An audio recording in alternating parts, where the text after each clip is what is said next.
Hi everyone, it's Crystal Bashara and I'm just about to head to a workshop in Italy, and I thought I'd share the exact colors I use when plein air painting. In a recent video, I was talking to you all about this awesome little urban sketcher bag that I got from Amazon. And today I wanted to go through some of my favorite colors that I use when I go urban sketching and traveling abroad. I will also be sharing some of my favorite color combinations for plein air sketching. These are the colors that I recommend to all of my students when I do my workshops abroad as well. And all of the images in this sketchbook, for instance, were done with this set of 12 paints. So you can make every imaginable color you can think of just by using this recommended set. This is the set of colors I use, and I thought I would go through them with you today to show you the range that you can get. So this was just an empty palette that I got. It's made out of tin, and this allows me to put my absolute favorite colors in. I love working with tubes, so rather than having the hard pans, I can customize the palette exactly the way I want. Of course, all of the product links are going to be down in the description box below. What's the description box? Well, underneath this video, you can click more, and when you click more, it will open up a dialog box that will show you some more text, and all of the shop links will be listed there for you. So I'll just go through these colors quickly so you can see how vibrant they are. Essentially, I like using a cool and a warm of each color and then a few extra ones. So I use Hansa Yellow Light.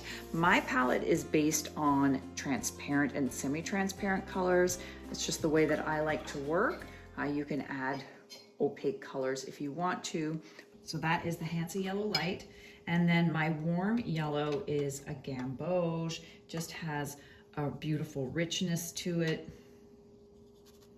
Beside that, I have a raw sienna. I prefer working with raw sienna because it is a little bit more transparent than a yellow ochre.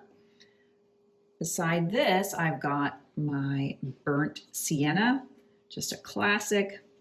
Beside that, I've got my burnt umber, so a beautiful chocolatey brown. And then the last one in this row is permanent red light. So again, instead of using cadmiums, I prefer working with these more vibrant, transparent and semi-transparent colors. Now you can always make a color look a little duller, but it's hard to make it more vibrant.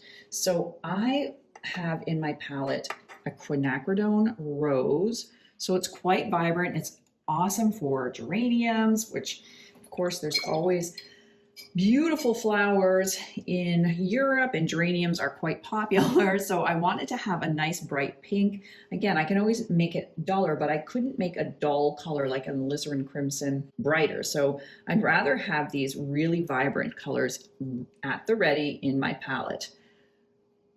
Here is a Dioxazine Violet. Beside that, I've got Ultramarine Blue. And beside that, I've got Phthalo Blue, which is a very powerful color. It's perfect for bright sunny skies, especially when mixed with ultramarine blue, but it's great also for ocean colors. And I'll show you a few of my favorite combinations in a moment. This is my sap green. And then finally, the last color in my palette is a Hooker's Green Dark. So that's it.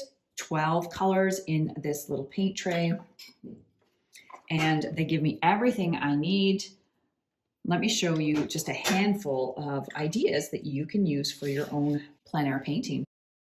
So my favorite sky color is a combination of phthalo blue and ultramarine. The ultramarine just adds a little bit of extra warmth, and I tend to use it at the top of my skies. I do have a whole video on how to make clouds. You can check that out. I'll leave that in the link below as well. So there's a really pretty combination. One of my favorite dark green combinations is Hooker's Green Dark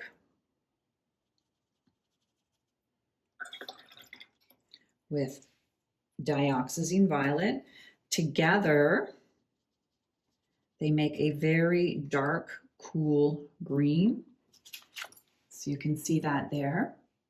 And if I wanted to make a beautiful Caribbean Sea or Mediterranean Sea, I can use my phthalo blue again. And the coolness of the Hooker's Green Dark, and it does need to be the dark or deep version of Hooker's Green, because if you go with just regular Hooker's Green, it does have a little bit of an olive cast to it, and that will interfere with the end result. So depending on where you are in the world, if you've got that gorgeous turquoise sea in front of you, you can use them in combination or just kind of float them together.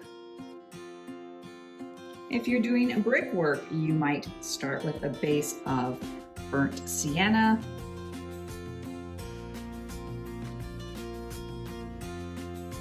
We'll just do 3 bricks here to show you varying options. Into 1, if you want to make it a little bit more grayish, you can use ultramarine. That will just kind of dull it down. Burnt umber will make it a little bit richer.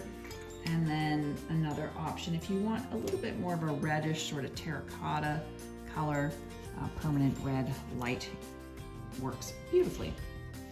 The trick with plein air painting is just to keep your kit and your paint options very, very simple. Keep it light, playful, and have fun.